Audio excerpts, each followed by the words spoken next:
Hello guys, good morning. आज का दिन है 19 नवंबर। जी हाँ दोस्तों, एक और रात हमें वॉलेटिलिटी देखने को मिली कल रात। एंड ऑब्वियसली हमने जो टोटल ओवरऑल ट्यूसडे का कैंडल दिखाया, ग्रीन दिखाया। Monday red, Tuesday green. Generally 90% of the time is not good for weekly closure as per W D ज्ञान। तो क्या हम इसे सही मान ले या फिर बेनिफिट आउट डाउट दे सकते हैं, वो आप डिसाइड करो। मैंने आप लोगों को एक लेवल बताया था और मैंने आप लोगों को एक डेट बताया था, और मैं मेरे हिसाब से वो लेवल ऑलमोस्ट हम वहीं पे हैं। 89,189 जो है लोएस्ट इस चार्ट के हिसाब से गया बिटकॉइन। एंड डेफिनेटली जो है आज है 19 तारीख, और मैंने बात की थी 21 नवंबर की। 21 November is a turning point, could be. अगर हम इस बीच में डाउन ट्रेंड कंटिन्यू करते हैं तो आपको क्या दिख रहा है? Monday onwards down trend continue है डेफिनेटली। इसका मतलब क्या है? कि इसका मतलब सिंपल सा ये है कि हम 21 तारीख तक भी डाउन ट्रेंड में ही रहेंगे। एंड 21 तारीख का मतलब है 48 घंटे आगे पीछे कुछ भी होता है तो वो जो 48 घंटे का टाइम है वो ऑलमोस्ट शुरू हो गया है।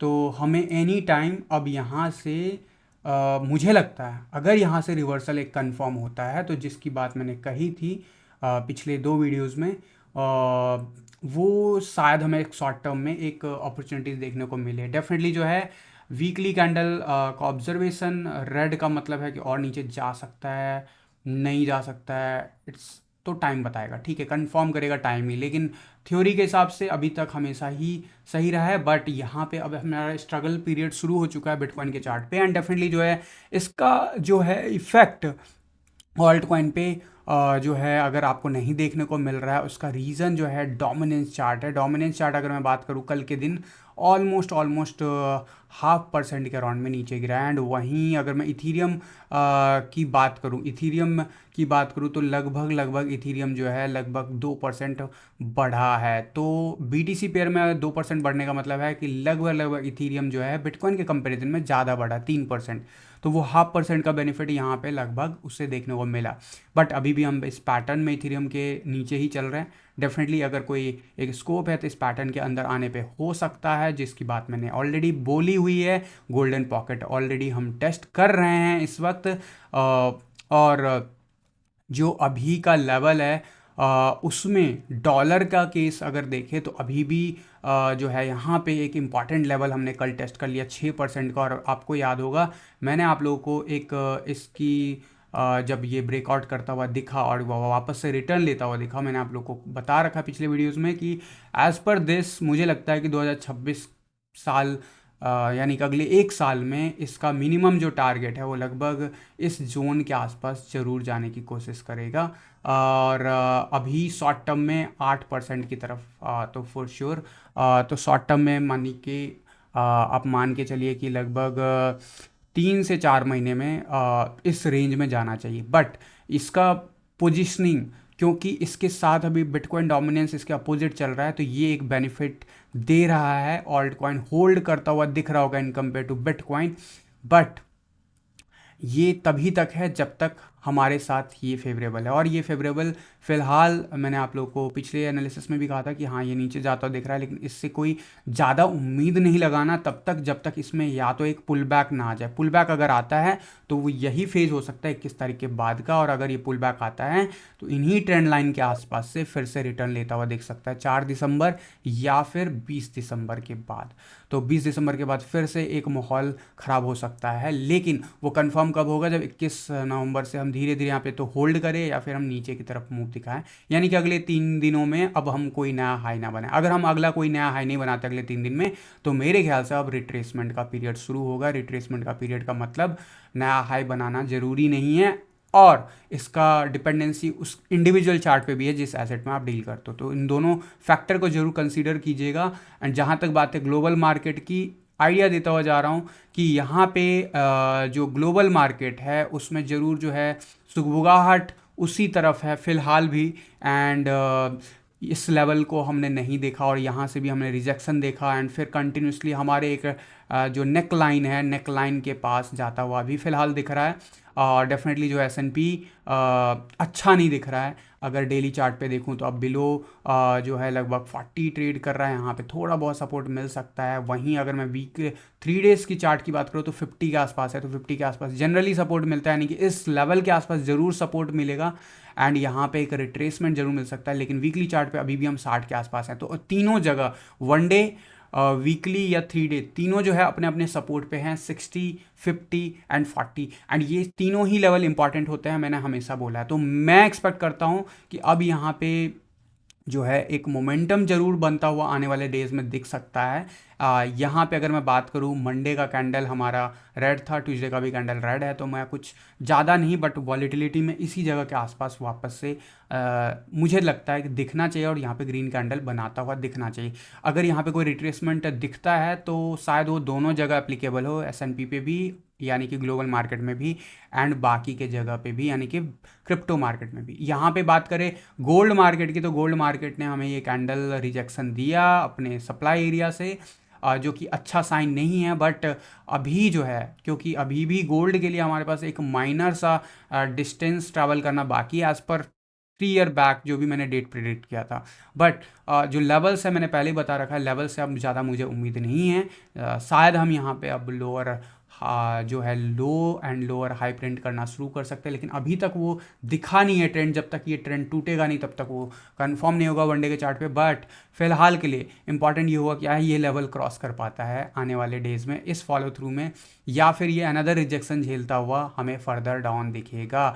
ये आपको क्या लगता है, ज़रूर अपना व्यू शेयर कीजिएगा। एंड जैसा कि इंडियन मार्केट में बाकी चीज़ें जो है इफेक्ट होती है ग्लोबल मार्केट से, ठीक वैसे ही हमें निफ्टी में भी दिखा है कुछ वैसा ही मूव।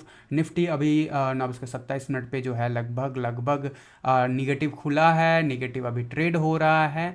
बट ये रिजेक्शन इज़ वेरी इंपॉर्टेंट। आप बोलोगे कि आपने कहा था कि ये लेवल भी क्रॉस नहीं करना चाहिए, तो इस लेवल के ऊपर तो क्लोजर मिल गया। तो मैंने एक बात कही थी कि निफ्टी में बहुत नेक टू नेक चल रहा है और हमारे पास अब 2-3 कैंडल बन गया, तो इन लेवल्स के ऊपर जाने का कंफर्मेशन के बाद ही हम कह सकते हैं कि यस, अभी मार्च तक फिर और ग्रो करेगा, जो कि हमारा इनिशियल व्यू निफ्टी के लिए एंड स्टॉक मार्केट के लिए है। याद रखना, ये टूटने के बाद another level of problem could start around 26,200। तो ये सारे लेवल्स टूटने के बाद ही आपको दिखेगा एक सेफ्टी के साथ ऊपर जाता हुआ निफ्टी। बट जिस हिसाब से एस&पी मूव दिखा रहा है, एस&पी के कंपैरिजन में Nifty much better in position. But याद रखना, एस&पी हाई पे है एंड जो ये 23 सितंबर को जो लेवल बना है, इस लेवल के नीचे अभी हम ऑलमोस्ट ट्रेड कर रहे हैं। ऑब्वियसली एस&पी भी है जो लोकली जो है नीचे ही अभी टेस्ट कर रहा है। बट कहने की बात यह है कि उसके कंपैरिजन में थोड़ा निफ्टी में मल्टीपल अटैम्प्ट्स हैं, ज़्यादा क्लोजर है, जबकि एस&पी जो है नीचे के लेवल्स के पास है। तो ऑब्वियसली एस&पी हमें एडवांस में मूवमेंट बताएगा, बट ये लेवल्स जब तक क्रॉस नहीं होता क्लोजर बेसिस पे, इट इज़ हार्ड टू से कि बहुत सेफली मार्केट अभी मार्च तक ग्रो कर पाएगा या नहीं कर पाएगा। आपको पैटर्न दिख सकते हैं, पैटर्न ट्रेड करते हो तो भी पैटर्न के रूल फॉलो कीजिएगा, या फिर जो भी आपको लगता है। याद रखना, मैंने इन्वेस्टमेंट के लिए, नए इन्वेस्टमेंट के लिए मना कर दिया है 2026 में। अगर 2025 में नया इन्वेस्टमेंट मैंने क्रिप्टो में मना कर दिया था। मैंने कहा था कि अगर करना है तो प्रॉफिट बुकिंग करना है। याद रखना, स्टॉक मार्केट के लिए नई इन्वेस्टमेंट हमने ऑलरेडी कैंसिल कर दिया है। अगर करना है तो प्रॉफिट बुकिंग करो, नहीं तो कन्फर्मेशन का वेट करो, और अगर वहाँ पे बियर रन शुरू होता है तो ज़रूर हम वहाँ से निकल जाना पूरी तरीके से। But new investment, new SIP मेरे हिसाब से सही नहीं होगा।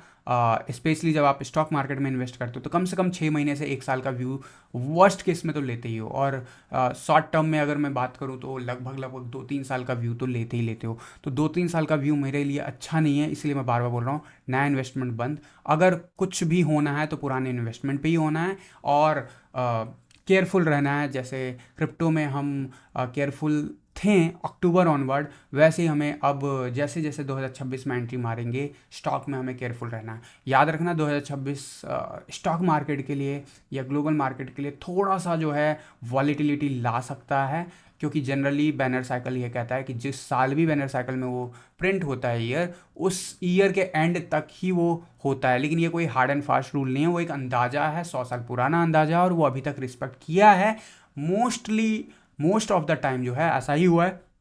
बट मैंने बोला मोस्ट ऑफ द टाइम, यानी कि वन ऑफ द टाइम भी अगर हमारे अगेंस्ट हुआ तो हमें अपने एक्शन के लिए तैयार रहना चाहिए, क्योंकि ये जो बैनर साइकिल है वो 10 साल, 20 साल, 30 साल ऐसे चीज़ों में डील करता है। तो आपका तो पूरा का पूरा पोर्टफोलियो ख़राब हो सकता है लॉन्ग टर्म में। तो इसीलिए मैंने कहा कि अगर आपको नया इन्वेस्टमेंट करना है या नहीं करना, वो आपका डिसीजन होगा, लेकिन फिलहाल के लिए कुछ मत करो, एटलीस्ट एसआईपी बंद कर दो। याद रखना, मैं कोई फाइनेंशियल एडवाइज़र नहीं हूँ, बस मैं जो कर रहा हूँ वो मैं आपको बताता हूँ। एंड डेफिनेटली जो है मुझे यहाँ पे अगर ये लेवल क्रॉस होता है तो थोड़ा सा पॉजिटिवनेस वापस आएगी मार्केट में, लेकिन अगर ये नहीं कर पाता है और ये कंफर्मेशन के साथ इसको ब्रेक करता है तो फिर शायद निफ्टी में भी वही गेम शुरू हो जाएगा जो क्रिप्टो में हमें देखने को मिला। एक मेजर रिट्रेसमेंट के बाद ही आप कुछ नया एक्सपेक्ट कर सकते हो। निफ्टी जब मैं बार बार बोल रहा हूँ तो स्टॉक मार्केट का इंडेक्स है वो, और वो स्टॉक मार्केट मैक्सिमम जो स्टॉक्स है उनका रिप्रेजेंटेटिव है, और उसी के हिसाब से मार्केट का ओवरऑल सेंटिमेंट निकाला जाता है। तो होपफुली इन सब चीज़ों को ध्यान रखते हो और इन सब चीज़ को समझते हो, तभी आपको एक्शन लेना है। बाकी बिटकॉइन फिलहाल के लिए अभी इंपॉर्टेंट होगा कि ट्यूसडे का लो ब्रेक करता है। अगर ब्रेक करता है तो डेफिनेटली वीकली कैंडल और ज़्यादा रेड क्लोज हो सकता है, लेकिन अगर ये मेंटेन करता है तो अब हम इसी जोन में रह सकते हैं इस वीक का क्लोज़र मेरे हिसाब से, एंड फिर वहाँ से हमें एक रिट्रेसमेंट दिख सकता है। अगर मैं बात करूँ कोई हमें बुलिश डाइवर्जेंस वगैरह दिख रहा है क्या वन डे के चार्ट पे, फिलहाल अब नहीं दिख रहा है, क्योंकि बुलिश डाइवर्जेंस जो बनना था वो एक्चुअली में रिस्पेक्टफुली बन जाता, बट अब हम नए लेवल्स को जब क्लोजर बेसिस पे दे दिए हैं तो यहाँ पे बुलिश डाइवर्जेंस तो बिल्कुल नहीं दिख रहा है। 4 आवर के चार्ट पे अगर कोई इनिशियल साइन दिखता है तो यस, थोड़ा सा इनिशियल साइन यहाँ पे हमें देखने को मिला है, लेकिन that is not a bullish divergence. तो जो बुलिश डाइवर्जेंस था वो एक्चुअली में जो है प्ले आउट नहीं हुआ है, नीचे गया है। इसलिए मैंने कहा था कि लेवल्स पे ध्यान रखना, 21 तारीख पे ध्यान रखना। एंड डेफिनेटली अब कोई नया स्ट्रक्चर बनता है तो वो आपको मंडे ऑनवर्ड्स प्ले आउट होता दिख सकता है, और इसमें कम से कम सेफ्टी बस इतनी होगी कि 15 दिन का गैप रह सकता है। याद रखना 200 EMA लाइन पे एग्जैक्ट टेस्ट एंड वापस से बाउंस। एंड ये हुआ है 3 डे के चार्ट पे। 3 डे के चार्ट पे जब हुआ है तो इसका सिग्निफिकेंस भी बड़ा होगा। देखते हैं लास्ट टाइम ऐसा कब हुआ था। लास्ट टाइम जब हमने टेस्ट किया था वो था 19 अक्टूबर का दिन, 16 अक्टूबर 2023 वाला जो वीक था उसमें हुआ था ये। एंड उसके बाद से हम कंटिन्यूसली इसके ऊपर चल रहे हैं, कभी भी हमने टेस्ट नहीं किया था। और अगर मैं बात करूं 2021 में भी जब बुल रन ख़त्म हुआ था तो वहाँ पे 24 अप्रैल 2020 के बाद से हमने वो लेवल कभी टेस्ट नहीं किया, और जब टेस्ट किया वहाँ से ज़रूर बाउंस मिला जिसकी बात मैं अभी कर रहा हूँ, लेकिन वो बाउंस कन्वर्ट नहीं हो पाया एंड रिट्रेसमेंट लिया। और ये बाउंस आने में याद रखना यहाँ पे भी जो है नीचे भी विक देखने को मिला था, लगभग 40% का बाउंस देखने को मिला था, और लगभग लगभग 70 दिन लिए थे। तो अभी इस वीक में डिसिसिव होगा। एंड डेफिनेटली जो है यहाँ पे अगर मैं बात करूँ 2017 बुल रन की, तो उसमें जो लास्ट टेस्ट हुआ था 200 EMA लाइन वो था 15 नवंबर 2015।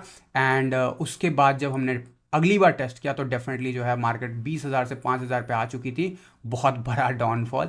एंड उसके बाद हमने वहाँ से फर्दर रिट्रेसमेंट देखा था। तो रिट्रेसमेंट जिसकी मैं बात कर रहा हूँ 40% के अराउंड में आप एक्सपेक्ट कर सकते हो, लेकिन बिटकॉइन पे 40% तो बहुत ज़्यादा हो जाएगा। एक बार देख लेते हैं, 40% अब नहीं उम्मीद कर सकते हो। नियर बाई सप्लाई एरिया ज़्यादा बेटर टर्मिनोलॉजी होगा। एंड वहाँ से भी फर्दर डाउन जो है लगभग लगभग बिटकॉइन गया हुआ है 60%, वहाँ पे भी डाउन। एंड इसके बाद जब नेक्स्ट जो फॉल आया था 2021 में उसमें लगभग 68% डाउन। तो अगर हम उसी चीज़ को रेप्लिकेट करते हैं तो मेरे हिसाब से मेजर सप्लाई एरिया 1,10,000 ही रहेगा, 1,07,000 के आसपास। इन दो रेंज के बीच में मैक्सिमम जा सकता है अगर यहाँ से कोई बाउंस लगता है। ये पहला है। अगर अगले वीक में हमें कुछ भी कंफर्मेशन दिखता है तो एक मिनी साइकिल 20% से लेके लगभग मैक्सिमम 26% या 25% तक का देख सकते हैं बिटकॉइन में। एंड वहाँ से अगर मैं बात करूँ फर्दर फॉल की तो वहाँ से 60 तो नहीं कहूँगा, लगभग 40% या 50% तक के फॉल जो है हमारे पास हमें लेके आ जाएगा उस रेंज में जिस रेंज में की बात मैंने कही थी 1,10,000 पे। तो ये वो रेंज है जो बहुत इंपॉर्टेंट होगा 52,000 के आसपास का। एंड नेक्स्ट जब हम इससे सपोर्ट तोड़ेगा तो 90% चांस है कि हम इस जगह पे अगले 1 साल में देखेंगे बिटकॉइन को। बट उससे पहले एक 1-1.5 महीने का रैली। इसमें ऑब्वियसली ऑल्ट कॉइन कैसे करते हैं डेफिनेटली वो डिपेंड करेगा यूएसडीटी डोमिनेंस के रिस्पेक्ट में बिटकॉइन डोमिनेंस कितना क्या करता है, एंड बिटकॉइन होल्ड करता है या बढ़ता है उसके ऊपर। तो कंडीशनल बेसिस होती हैं हमेशा, आपको मार्केट में कंडीशनल बेसिस नहीं समझ में आता है तो मार्केट इस वक्त बहुत डेंजरस। अगर मैं अक्टूबर में बोल रहा था कि पोर्टफोलियो क्लोज करने के लिए रेडी रहो, तो अब जो अगर उतरोगे तो ट्रेडिंग मोड में उतरना है। कभी भी 30 दिन से ज़्यादा या 15 दिन से ज़्यादा, मैं तो 30 दिन भी बहुत ज़्यादा बोल दिया हूँ। मैं तो बोल रहा हूँ कि यहाँ पे अगर कोई भी दिखता है 21 तारीख के बाद मोमेंटम, तो वो 4 दिसंबर तक एक डिसीजन जरूर ले लेना। ठीक वैसा ही स्टेटमेंट है जैसा अक्टूबर के लिए मैंने बोला था।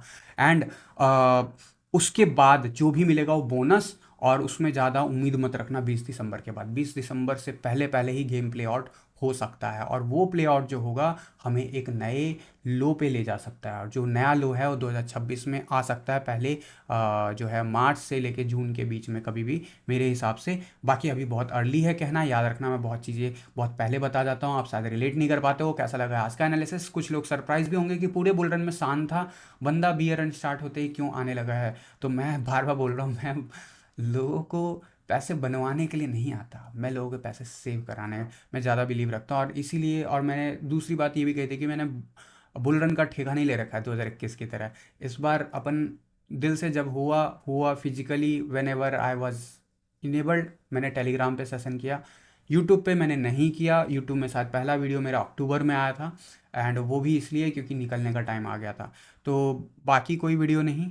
और ये सेशन भी जो है आपको अब यूट्यूब पे इसलिए मिल रहा है क्योंकि मैं टेलीग्राम पे अभी नहीं कनेक्ट कर रहा हूँ, क्योंकि मैक्सिमम लोगों के कंफ्यूज स्टेट में हैं, and definitely I need to share my perspective.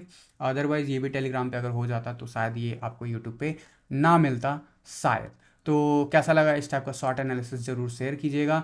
Hopefully ये आपको हेल्प करेगा आने वाले डेज़ में, आने वाले दिनों में। कोई भी ट्रेडिंग अपॉर्चुनिटीज़ अगर मिलती है तो उसको पहचानने में, और उसमें कितना रिस्क है उसको जानने में। तो ज़रूर चैनल के साथ बने रहिएगा। अच्छा लगे, पसंद लगे मेरा कंटेंट तो लाइक कीजिएगा वीडियो को।